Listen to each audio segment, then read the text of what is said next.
Bismillahirrahmanirrahim.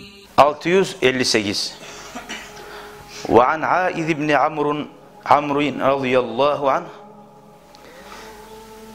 Aiz degen ashab ayta, ozgar Allah razı olsun. Annahu dakhala ala Ubaydillah bin Ziyad. Başkasının yayına girgen Ubaydillah degen. Faqal lahu ogar ekken. Ay bunay. Hey meni ulanem negen. İnni, Allah razı olsun. İnni sami'tu, men eşittim Resulullah Allah'ın elçisin sallallahu aleyhi ve sellem yakulu aytatru. Göremiz ashabılar biz ne çık bulabız bir onu görsak turtup aytasan barçı öyle etme ne getesin dep. Olar bile ayta.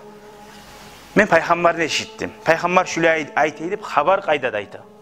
Şu turtmayan kuyda şu adamga. İnna şerrer ri'ai al-hutama. Lapta adamların başını tutkallar. Bizakka har zakka göz qaratagallar. Süyse eri ocaq yaş olsun. Hutamalar lap yamalları dedi. Fa iyyaka an takuna minhum, sen şu hutamalardan bulma dedi. Hutama ne zattir? Al-faddul qasi. Grubi adam. İşsiz söz yok ağzında. Tatlı söz yok ağzında. Katli yolga sal adam bana. Lap qiyin yolga salıp yürüyen adam. Yazık sinmeygen. Biri bulan gora turup, yavuşaganını görüp, yavuşup dursun, gırılıp dursun dep. Hiç bir ozgar, ozunun postunu taydilmeyi, şunu hain etip, şunu saklap dura.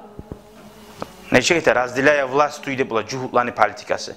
Adamlar erişip dursun, ammaga yol tegişip olup duracak dep. Şu adam, lap da Allah boyuna salgan, lap yaman yurutagallar degen, şu taypa adam var. Allah sallasın ya Allah. Bu, bundan da anlaşıldı, nasihat etken kuyu şu adamga. Şu kadar aytmadı, sen lap yaman adamsan dep. Anlatı koydu. Şüleymusan sen yaman adamsan dep. Grubu söyleyen adamga, yaman yolunu tutkan adamga, Peygamber'in hadisini aytı koydu.